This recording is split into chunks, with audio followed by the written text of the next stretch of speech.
मधुबनी जिला भर में बेहद ही हर्षोल्लास, धूमधाम और भक्ति भाव के माहौल में शारदीय नवरात्र संपन्न हुआ। 9 दिन के दुर्गा पूजा के दौरान माता दुर्गा के 9 अलग अलग स्वरूपों की पूजा अर्चना की गई। वहीं 10वीं के दिन माता की प्रतिमा का विसर्जन किया गया, जहां लाखों की संख्या में श्रद्धालु विसर्जन यात्रा में शामिल हुए और मां को नम आंखों से विदाई दी। इस दौरान जहां एक तरफ मधुबनी पुलिस प्रशासन पूरी तरह अलर्ट मोड में दिखी, वहीं स्थानीय लोग भी इसमें काफी उत्साह के साथ भाग लेते नजर आए। बाबू साहेब चौक पर कसेरा समाज के लोगों के द्वारा हजारों की संख्या में पानी और बिस्किट का वितरण किया गया, तो वहीं कई समितियों और संगठनों ने जिस जिस रास्ते से माता की प्रतिमा गुजरी, उन सभी रास्तों पे फल, फूल और पानी बांटते हुए दिखे, ताकि मां के भक्तों को किसी भी प्रकार की कोई दिक्कत ना हो। मधुबनी शहर के गंगा सागर तालाब समेत अन्य तालाबों में नम आंखों से मां दुर्गा को, उनकी प्रतिमा को जल में विसर्जित कर उन्हें विदाई दी गई। दुर्गा पूजा के अंतिम दिन यानी दशहरा के दिन देवी विसर्जन को लेकर लोगों ने बढ़ चढ़कर भाग लिया। लाखों की संख्या में लोग देवी प्रतिमा के विदाई स्वरूप देखने पहुंचे। कई लोग अपने मकान के छत से भी माता विदाई में पुष्प वर्षा कर रहे थे। कुछ समिति और संगठनों द्वारा जगह जगह पानी की व्यवस्था और प्रसाद की व्यवस्था की गई, ताकि माता के विदाई में जुटे किसी भक्तों को कोई दिक्कत ना हो। भक्तिमय माहौल को कोई बिगाड़ न पाए, इसके लिए प्रशासन की भी मौजूदगी दिखी। प्रशासन के तरफ से दुर्गा पूजा समितियों को पहले से ही गाइडलाइन बता दी गई थी। लोग माता के प्रतिमा विसर्जन शोभा यात्रा में नाचते झूमते दिखे, तो कई लोग नम आंखों से माता को देख रहे थे। गिलेशन, भुवाड़ा, कोतवाली चौक, काली मंदिर परिसर, आरके कॉलेज, सौराठ, सेरमा, जितवारपुर एवं अन्य जगहों की समितियों द्वारा दुर्गा प्रतिमा को पूरे शहर घुमाते हुए गंगा सागर तालाब व अन्य तालाबों में मैया का जयकारा लगाते हुए जल विसर्जन कर दिया। गौरतलब है कि 9 दिन नवरात्र को मनाते हुए भक्तों ने 10वीं तिथि को हर्षोल्लास के साथ विजयादशमी मनाया। नवरात्र के अंतिम दिन विजयादशमी का विशेष महत्व माना जाता है। विजयादशमी बुराई पर अच्छाई की जीत मानी जाती है। मां दुर्गा के 9 स्वरूप को निष्ठापूर्वक पूजा अर्चना के उपरांत विजयादशमी मनाते हैं। वैदिक काल से ही भारतीय संस्कृति वीरता की पूजक और शौर्य की उपासक रही है। हमारी संस्कृति की गाथा इतनी निराली है कि देश के अलावा विदेशों में भी इसकी गूंज सुनाई देती है। तभी तो पूरी दुनिया ने भारत को विश्व गुरु माना है। भारत के प्रमुख पर्वों में से एक पर्व है दशहरा, जिसे विजयादशमी के नाम से भी मनाया जाता है। दशहरा केवल त्योहार ही नहीं, बल्कि इसे कई बातों का प्रतीक भी माना जाता है।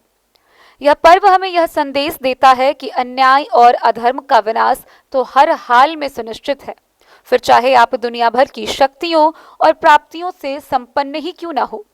अगर आपका आचरण सामाजिक गरिमा या किसी भी व्यक्ति विशेष के प्रति गलत होता है, तो आपका विनाश भी तय है। दशहरा यानी न्याय, नैतिकता, सत्यता, शक्ति और विजय का पर्व है।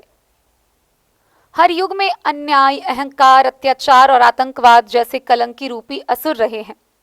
हमारा इतिहास गवाह है।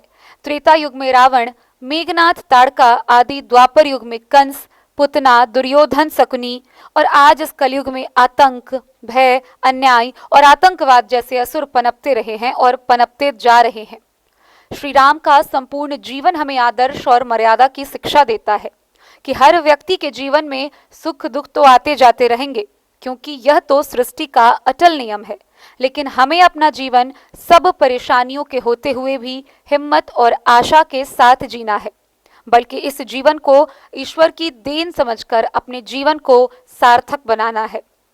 श्री राम और रावण दोनों ही शिव के उपासक थे, लेकिन दोनों की व्याख्या अलग अलग होती है, क्योंकि रावण की साधना और भक्ति स्वार्थ, मान, सत्ता, भोग विलास और समाज को दुख देने हेतु थी, जबकि श्री राम की साधना परोपकार, न्याय, मर्यादा, शांति, सत्य और समाज कल्याण के उद्देश्य के लिए थी।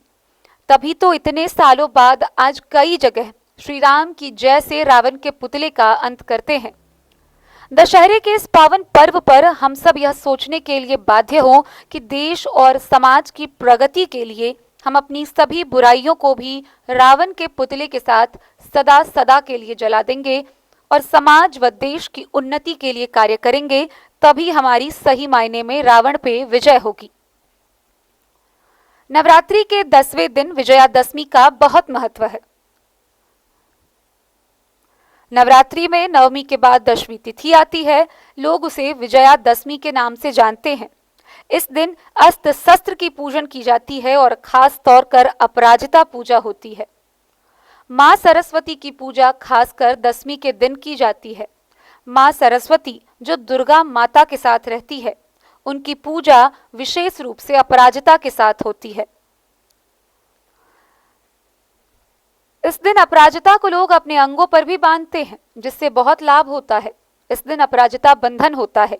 इसको बांधने के लिए श्रद्धालुओं को पीला कपड़ा में अपराजिता का फूल, पीली सरसों, जटामासी और शमी का पत्र को एक पीले कपड़े में बांधकर अपने अंगों पर बांधते हैं। इससे जीवन में कभी भी हार का सामना नहीं करना पड़ता है और सफलता मिलने की संभावना बढ़ जाती है।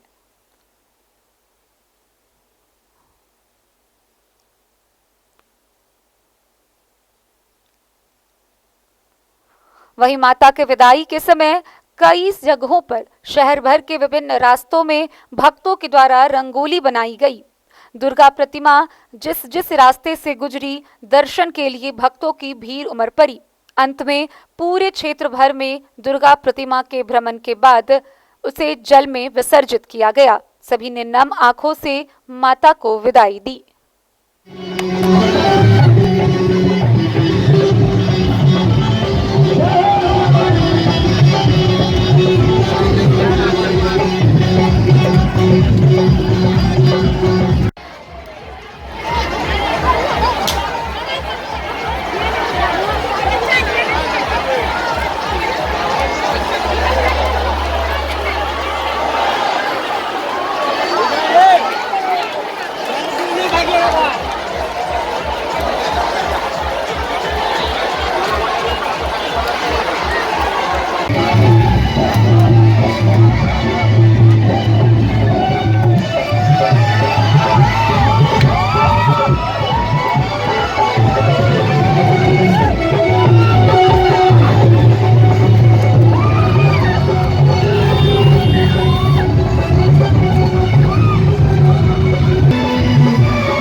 कुछ बोलना चाहते हैं अंजुमन पर? कुछ अंजुमन पर बोलना चाहते हैं तो बोलिए।